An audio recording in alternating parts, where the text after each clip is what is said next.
Okay, we're gonna try this again.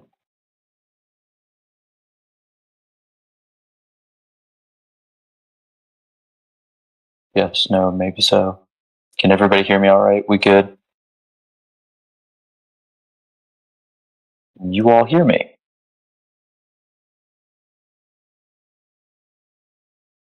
Okay, good. All right, sorry, had some technical difficulty there. But welcome to this last Senate Republican Conference press conference of the 2017 year. An update that I can give you all right now is that the Senate has confirmed all of the president's nominations that were sent to us. So there's no further executive business that we have to attend to. Legislation that's been sent to us by the House has been discharged from committees, and I will schedule votes on that stuff at a later time and date. It'll most likely be in the second session of the current Congress. So that'll give everybody enough time to review what they need to review. Over the past week, I think everybody knows that we saw a pretty unprecedented move that was taken by AR, American Republic. So sadly, we've lost a couple of good people. Drake Hayes and Malcolm Davis have tragically passed away. So to replace them, we have Mr. Tyler Cormier representing South Carolina. We have Edward DuPont representing Texas. And we have Connie Rubirosa representing the state of Montana. So that's fantastic. I wish they were here right now to introduce themselves, but sadly they're not with us. But maybe they'll get to introduce themselves at the next conference. I don't have any further updates, so I will open the floor to questions if there are any.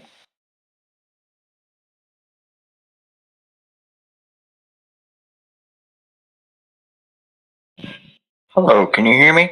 I can. What's your question? So, in light of recent events, there's been conflict between the majority leader and the speaker, Robert Krennic and Dick Cheney, and there has been talk about a motion to vacate. Does Senate Republicans have an opinion on this issue? Not as a conference, and as an individual, I don't have any stance on it one way or another. I think the conference just needs to work out what they need to work out, and the Senate's going to keep doing what it's doing for now. So you have no opinion? No, not really. Okay. Well, what's your word of advice to House Republicans when they do all this infighting? Someone who's dealt with it before, it gets you nowhere. It just makes the conference look bad, and it only enables your opponents. So that's never a good thing if you want to remain the governing party. So I suggest they do what they need to do, get it done quickly, and move on to governing. Do you think this will have any effect on the midterm results? Like, because we already had a speaker crisis with Robert McConnell. Mm-hmm. Do you think this could affect the November midterms? Honestly, yeah, I think it could. I don't know if it'll be a lasting impression on the campaign trail for individual candidates, but I definitely think that it could hurt the national stage. I think leadership battles are just never good, period. I'm thankful that I don't have any of those problems in my own conference, but obviously the House is a different story. I just hope they get whatever they need to get out of the way. I don't think anybody wants to deal with that, you know? Alright, that's all my questions. Thank you. Okay, yeah, thank you. Are there any other questions? Don't be afraid to ask a question. I like questions. Come on. Entertain me with some questions. I don't care what the question's about.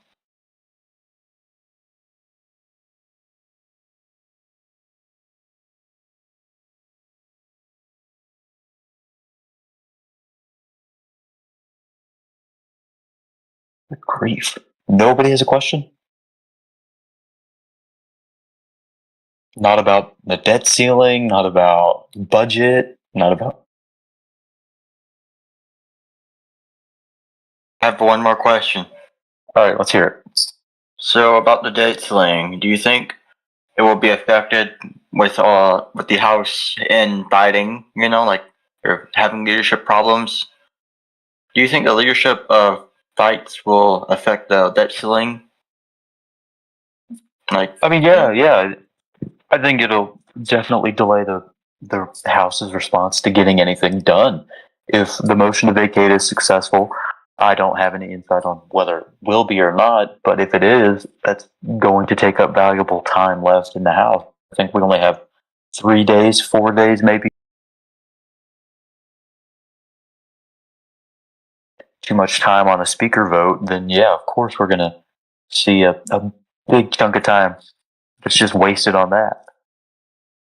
and this motion to vacate is because the Majority Leader Dick Cheney used Mr. Cuomo's words that the Speaker was a slow snail. What are your thoughts on that? Well, I definitely think that the nickname needs to be a little more original, but that's that's just the nature of politics. But I hope they get the infighting just out of the way. All right, I'm gonna try to make this my last question. Okay. If the Speaker was successfully vacated, who would you support for his replacement, and why? I have no personal preference as to who becomes the next leader of the Republican conference if a motion to vacate is successful. But whoever wins, I'll work with them just the same. All right, thank you. All right. Yeah, thank you. Any other questions?